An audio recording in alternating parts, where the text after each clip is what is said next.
senhor Roberto Teixeira, certo? Exatamente, O senhor excelência. Roberto sabe do que está sendo acusado nesse processo, os fatos que são imputados ao senhor, correto? Perfeitamente. O senhor é formado em Direito, sabe bem Sim. que tem o direito de ficar em silêncio, né? Há 50 anos, excelência. Então, bem mais que eu. Muito bom. Não tá. As colegas de turma, Nós somos colegas de somos turma. colegas de turma.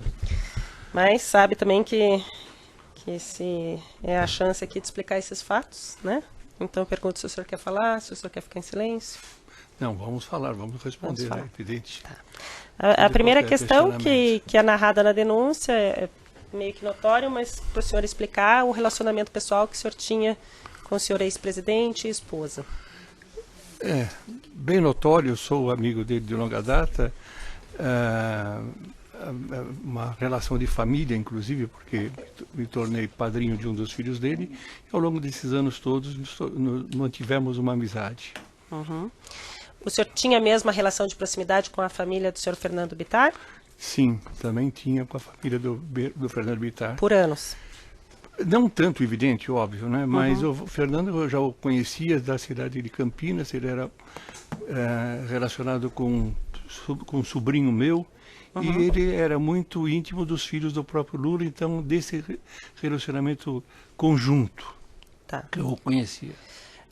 O primeiro fato que é narrado aqui é a participação do senhor na lavratura das escrituras de aquisição do sítio, que uma parte, uma matrícula teria sido adquirida em nome do senhor Fernando Bittar e a outra do senhor Jonas Suassuna. Perfeito. Como que se chegou ao senhor? Por que o senhor participou da lavratura dessas escrituras? Porque, inegavelmente, eu sou advogado, milito há 50 anos e tenho uma expertise em direito imobiliário. Eu fui procurado pelos clientes, procuraram no escritório, dizendo que eles haviam entabulado uma negociação com um vendedor de um imóvel, que era exatamente esse sítio, e me solicitaram que eu os assistisse juridicamente, e foi o que eu fiz ao longo daquele período, até que se consumasse a escritura de venda e compra. Tá. O senhor já era advogado deles? Eu era advogado de uma empresa chamada Game Corp, da qual eles faziam parte, os filhos do Lula e ele também faziam parte. Tá. Aí quem te procurou foi o Fernando, foi o Jonas, foi o pai dele? Não, foi o Fernando, juntamente com o irmão dele, o Calil. Me parece que foram eles. Lá se vão 7 anos, excelência. Até onde Então, o senhor detalhes, eu me lembro mais do cerne das questões, mas os detalhes de quem entrou primeiro na sala, quem deixou de entrar primeiro na sala, essas coisas todas se perdem com o tempo. Né? Tá. O senhor se recorda se foi feito um contrato, se foi informal, dos seus serviços jurídicos? O meu serviço jurídico, eu na época examinei a documentação, elaborei um contrato de compromisso de venda e compra, foi dado um sinal, foi dado um prazo para que se organizasse toda a documentação. Na verdade, a verificação da documentação estaria em condições de não trazer nenhum ônus e que permitisse a lavratura da escritura. Então foi feito isso e depois de algum tempo, trabalhado esse período todo, tirada todas as certidões, tanto as do imóvel quanto as das pessoais dos vendedores, e até inclusive com uma cautela, ele era proprietário de uma empresa de relojoaria e poderia haver a desconsideração de pessoa jurídica. Até a análise da empresa dele nós tivemos que fazer para verificar se efetivamente não haveria nenhuma consequência de perseguição de execução contra a propriedade. Tá, então o senhor fez toda essa busca, mas não foi acertado, né? O senhor fez pela amizade, porque eles já eram clientes da empresa. Exatamente. Não cobrou nada além? Não foi cobrado nada além. Tá. O senhor fez pessoalmente essas buscas ou um funcionário? Não, eu tenho funcionários que fazem, mas na maioria das vezes sou eu mesmo quem faço, eu mesmo quem analiso isso pessoalmente. Tá. Porque é uma questão bastante... requisita experiência bastante, então eu quem fazia, na verdade, a maioria, eu requisitava as certidões e eu as examinava. Os custos de escritura, de registro, de todos imposto... pagos por eles. Por eles, o senhor diz Fernando e Jonas. Pelo Fernando. Tá. Fernando e o Jonas. Porque o senhor sabe quem que chegou à decisão de que se pagam? Porque, segundo foi dito, a propriedade estava sendo vendida como um todo, 1,5 milhão, 1,6 milhão.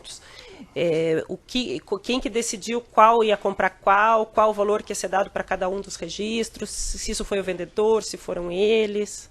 O imóvel, na verdade, é uma questão que passa desapercebida na maioria das pessoas, mas um imóvel, ele é encravado com o outro. Então, quando você trata duas escrituras, na verdade, você está falando de uma propriedade única, porque uma serve à outra. Então, não daria para você imaginar fazer a compra de um imóvel sem a outra. No mínimo uma certidão depois de passagem. Como? No mínimo teria que ter muito maior problema. Mas quem havia comprado e eu era o vendedor, ele já havia unificado essas duas propriedades. O que ocorreu é que o Fernando, da época, quando ele se dispôs a comprar juntamente com a família, com o Jacó, com a família dele, ele havia tentado vender um sítio que ele tinha em Manduri, colocou à venda. Ele imaginava que teria facilidade de vender e ocorrer depois, no caso, o pagamento desse imóvel. Isso não ocorreu, aí então ele chamou esse Jonas, que era sócio dele, para poder auxiliá-lo na aquisição. E a divisão de quem pagaria, quem ficaria com uma propriedade e outra, foi até uma decisão meio prosaica. O que um pagaria, que tinha de recursos, corresponderia à metade do outro, e as duas propriedades, uma correspondia em número de metros quadrados e metade da outra. Então foi uma divisão, assim, mesmo uma aleatória. Tendo mais benfeitorias, o custo era... Não se imaginou benfeitorias, isso aqui ninguém... Eu, pelo menos na época, não imaginei que pudesse haver essas diferenças de benfeitoria. Apenas foi uma divisão, uma coisa... como foi dessa forma, poderia ser de outra. Poderia ser ambos comprando conjuntamente, porque, como eu disse, as propriedades, a despeito de terem duas matrículas independentes, elas eram unas por conta da servidão. Uma encravada na outra. Eles te falaram na época com que objetivo que estavam comprando, o Fernando e o Jonas? Sim, isso era público notório entre eles. Eles falaram que isso era para servir como uma chácara de recreação para a família. No caso, principalmente o Jacobitar. O Jacobitar tinha uma série de problemas na época já de doença, e eles estavam imaginando fazer com que o pai pudesse ter um local de lazer, principalmente, juntamente com a família e os seus. É mais ou menos isso que se tinha como informação. Tá. Maiores detalhes... Mas o Jonas entrou como investidor? O Jonas me pareceu que ele entrou na época, porque eu, como advogado, eu recolho a documentação, recolho as informações, procedo aos trabalhos técnicos jurídicos e também não fico perquirindo exatamente de que forma, qual a motivação, se ele viria ou não. Simplesmente eu sei que ele se prontificou a auxiliar, fazer esse pagamento daquilo que ele não tinha conseguido pela venda do sítio que era na cidade de Monduri, e eu sei que ambos participaram, compraram, estiveram no escritório, assinaram a escritura e pagaram todas as despesas relativas à lavratura da escritura. Do contrato, então o senhor já fez o contrato de compromisso de compra e venda e o senhor participou da lavratura da escritura? Sim. Quanto tempo que levou de um para o outro? Havia um prazo, se não me engano, de 120 dias entre o compromisso inicial de venda e compra para a outorga da escritura, porque você teria que, à época, verificar se a documentação estaria em condições, não havia nenhuma razão para poder vetar, no caso, a compra. Até um detalhe interessante, porque como se trata de um imóvel rural, a questão ambiental é fundamental. E naquela época eu descobri, quer dizer, diligenciei e localizei a existência de um decreto estadual, decreto 55.662, que havia criado 3 parques estaduais ambientais no estado de São Paulo, que era o Parque Estadual de Itaberaba, Parque Estadual de Itapetinga, Floresta Estadual de Guarulhos e o Monumento Natural Estadual de Pedra Grande. Quando eu identifiquei isso, e foi isso daqui, esse decreto era de março de 2010, os próprios vendedores não tinham consciência de que havia isso daqui. Pegavam uma área da propriedade. Não sabiam que existia isso. Há um só tempo, coincidentemente, eu também estava assessorando um outro cliente que tinha um imóvel na cidade de Bom Jesus dos Perdões. Então, dentro daquelas providências que eu havia tomado, de identificar e verificar se a propriedade estava em condições de ser lavrada de escritura sem trazer nenhum problema maior, identifiquei que aquele Parque Estadual de Itapetinga abrangia os municípios de Atibaia, Bom Jesus dos Perdões, Mairiporã e Nazaré Paulista. A área era 10.191 hectares. Então, na época, para se ter uma ideia das necessidades e preocupações que se tem, eu me lembro que na época, em outubro de 2010, eu havia encaminhado um e-mail para o advogado e para o vendedor Adailton, pedindo exatamente que ele regularizasse, oferecesse explicações sobre a regularização fundiária do imóvel do senhor Adailton, porque poderia estar pegando aquele imóvel lá. Certo? A despeito disso, depois eu contratei um engenheiro agrônomo, e ele então fez um levantamento e concluiu que efetivamente aquela propriedade não se encaixava dentro dessa área. Por pouco não foi vetado. Como eu disse, eu estava assessorando 2 clientes, no outro cliente em São Bom de Jesus dos Perdões, eu vetei porque a área estava envolvida. Incluída. Então são cuidados como esses que a gente tinha que tomar. E esse engenheiro agrônomo que o senhor contratou, o senhor que pagou? Não, todas as despesas foram arcadas por eles. Do escritório, cada despesa que é efetivada, o cliente paga diretamente, ou se paga, eles ressarcem imediatamente. Tá. Eles, que eu falo, por qualquer cliente. O senhor não tinha um contrato com o Fernando Bittar ou com o Jonas Suassuna de assistência jurídica nesse caso concreto, né? Sim. Mas o senhor repassava, Excelência, então... mas eu não necessito escrever um contrato para saber que o cliente é capaz de cumprir, tem honra para poder cumprir isso. Aliás, porque eram valores menores, pequenos. Por exemplo, a lavratura de escrituras, as despesas todas, eles que deram os cheques diretamente, inclusive. Para o cartório? Para o cartório, para as pessoas que... Pagamento dos impostos. E o tabelionato era o que o senhor prestava, que prestava serviço para o senhor com mais habitualidade? Com mais habitualidade, porque era um escrevente que realmente era inteligente, capaz, entendia dessa matéria e facilitava. O senhor que escolheu porque já conhecia o trabalho? Porque ele já trabalhava para mim em outros assuntos. Tá. O senhor participou da lavratura, então, fez o contrato de compromisso de compra e venda, fez as escrituras. Quando Fernando Bittar se tornou proprietário do sítio, o senhor ficou sabendo que ele emprestou ou conversou com a dona Marisa, talvez com o senhor presidente, não sei, alguma questão de lá armazenar as coisas do senhor presidente? Sim, havia sido dito na época, eu me lembro que haviam conversado no sentido de que eles ofereceriam para o presidente para armazenar algumas das coisas que ele tinha dentro do... que teria direito a retirar do tempo que ele havia exercido a presidência da República, alguma coisa nesse sentido. Ia ser armazenado no sítio? Alguma coisa seria armazenada no sítio. O senhor chegou a visitar o sítio daí? Nesse sentido, não. Olhando essas coisas, não.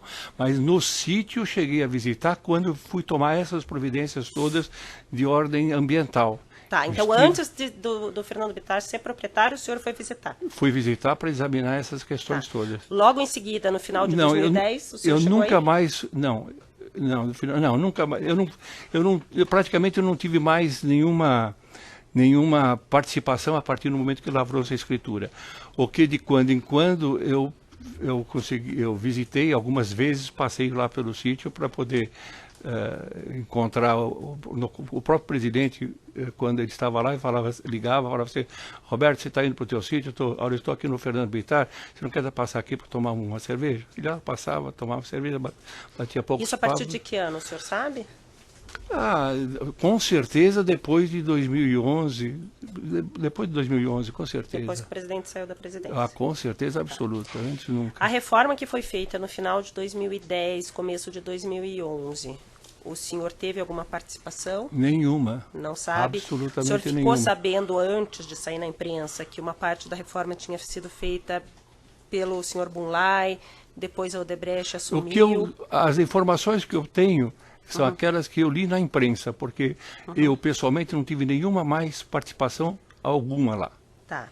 O senhor Emir Costa e o senhor Alexandrino, que são réus também nessa ação penal, falaram, o senhor Alexandrino disse que o senhor teria ligado para ele, pedindo uma reunião, para regularizar essa obra de reforma que foi feita no final de 2010 no sítio.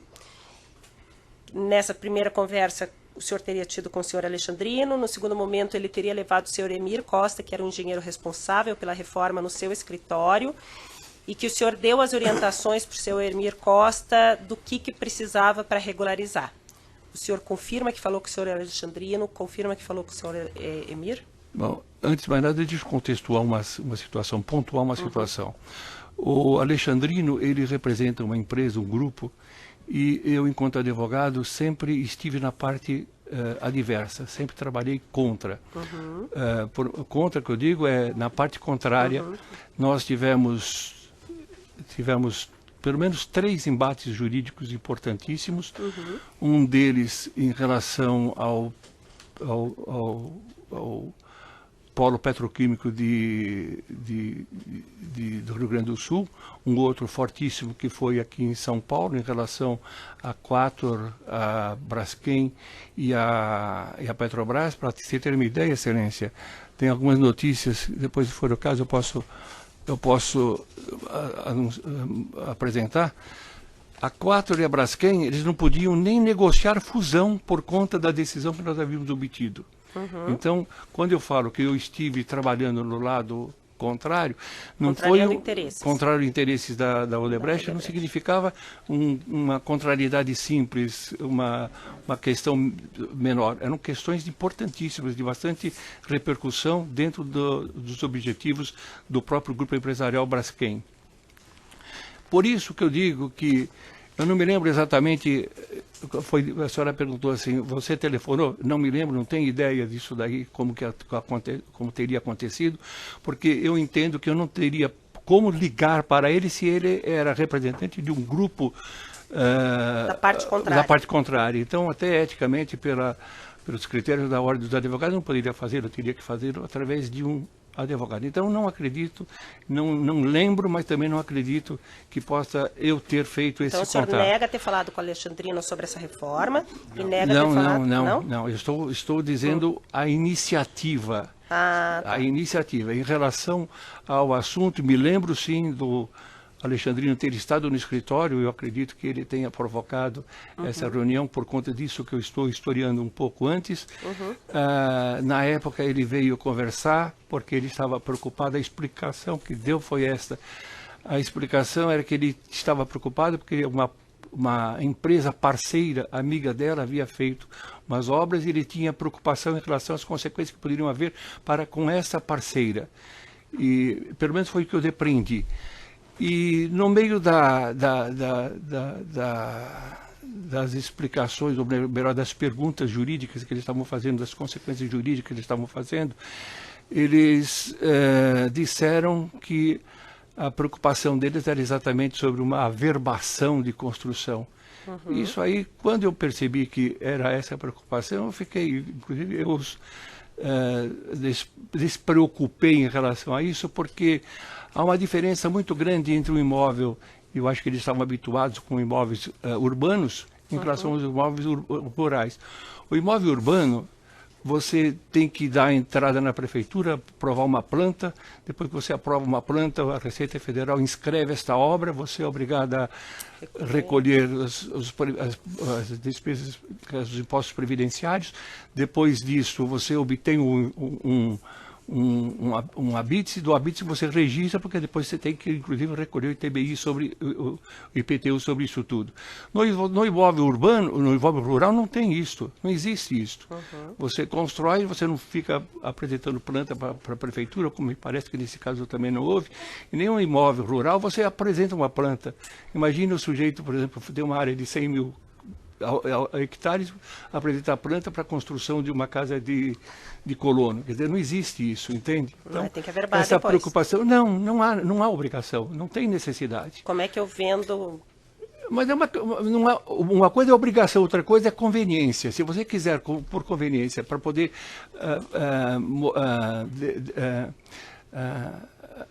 deixar o seu imóvel, digamos, melhor avaliado, você pode até fazer um levantamento dessas questões todas que tem no imóvel rural. E aí você também analisa pasto, analisa tudo, quer dizer, uma coisa muito grande.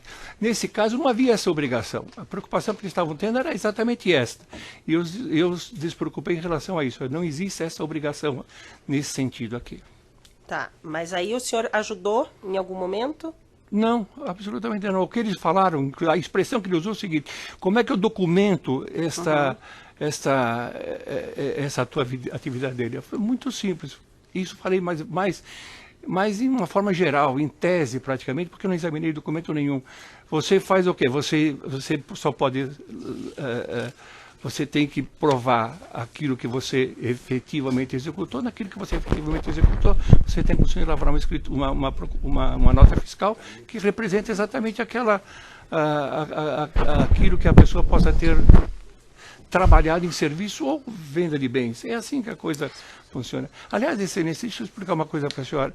Este assunto, em nível de escritório, para mim, naquele momento, era de somenos importância, quer dizer, era uma coisa tão... Mas quando o senhor Alexandrino foi falar com o senhor sabia que era obra feita a pedido de Dona Marisa, no interesse do seu presidente? Não chegou a dizer absolutamente... Na propriedade que estava no nome o que do ele senhor chegou, militar? ele já veio trazendo essa preocupação em relação, eu me lembro que ele usava sempre essa expressão, a empresa parceira. A preocupação dele era com a empresa parceira. Tá, então ele foi conversar com o senhor por qualquer assunto e fez uma consultoria jurídica. Fez uma consulta jurídica porque ele imaginava que na obrigação de averbar, eu como advogado do Fernando, e por eu ter providenciado toda a documentação, e no caso ter acesso à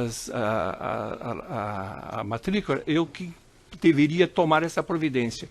E eu falei que não havia essa necessidade. Mas então o senhor sabia que era na propriedade do senhor Fernando? Eu sabia que era na propriedade do Fernando, sabia, com certeza absoluta. Mas que era a pedido da senhora Marisa? Não. A única coisa que eu sei era que era a propriedade do Fernando. Tá. O tempo do Fernando. Aliás, se há uma pessoa que tem certeza de que a propriedade era do Fernando, fui eu, o tempo todo, porque fui eu quem o assessorei na aquisição. Então eu tenho a mais absoluta e estou seguro de que a propriedade era do Fernando. Tá. Aí o senhor confirma que falou sobre isso sem saber que era o interessado, seria a Dona Marisa, o senhor ex-presidente, com o senhor Alexandrino. O senhor Emir Costa estava junto? Antes de mais nada, eu nunca disse interesse do presidente. Sem saber. Bom, eu falei que o senhor falou que não sabia. Não tinha. Isso que eu falei. Perfeitamente. Fez ele isso estava sem com saber. uma pessoa que depois eu soube era esse Emir. Eu não lembrava mais dele.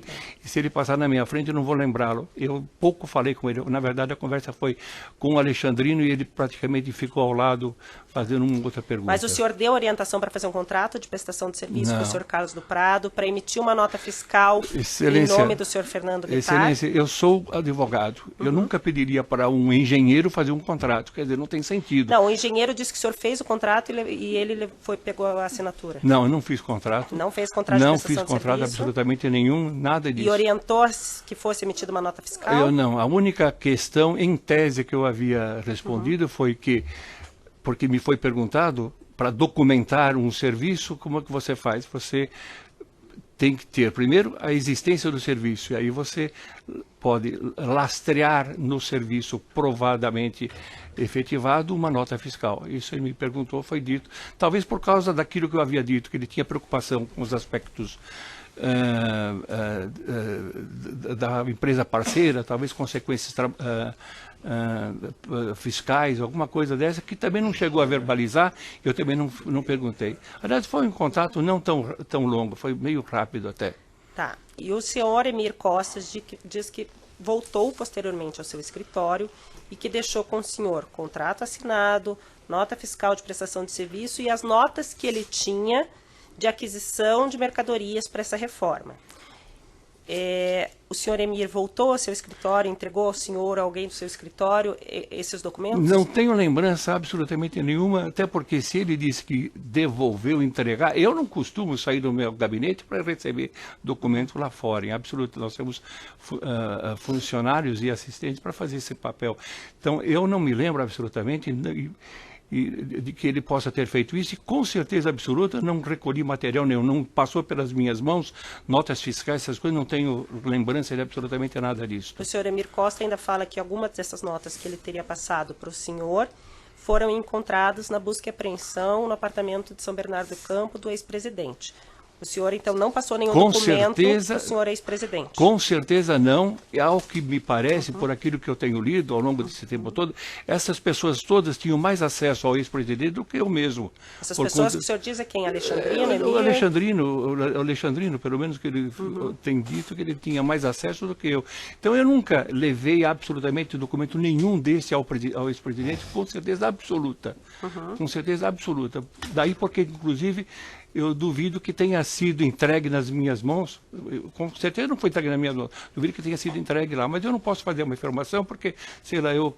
Então o senhor não sabe nada sobre essa nota fiscal? Nada. Nota fiscal, com certeza absoluta, não tive com elas nas minhas mãos e com certeza não entreguei ao presidente absolutamente nada. O senhor Carlos do Prado, o senhor sabe quem é ou o senhor soube quem é? Soube, me deu a informação de que essa era a empresa, essa era a empresa... O terceiro,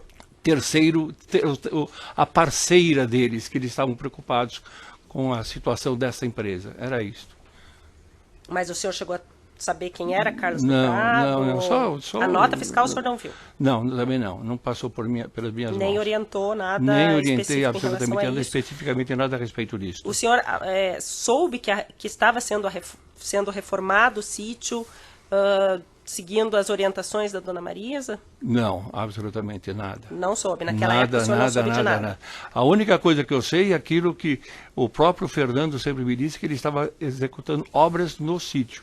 Isso eu sei que ele estava executando obras no sítio. Foi encontrado também na casa do ex-presidente, na busca e apreensão, uma escritura em que constava que o Lula compraria por R$800 mil a propriedade do Fernando Bittar.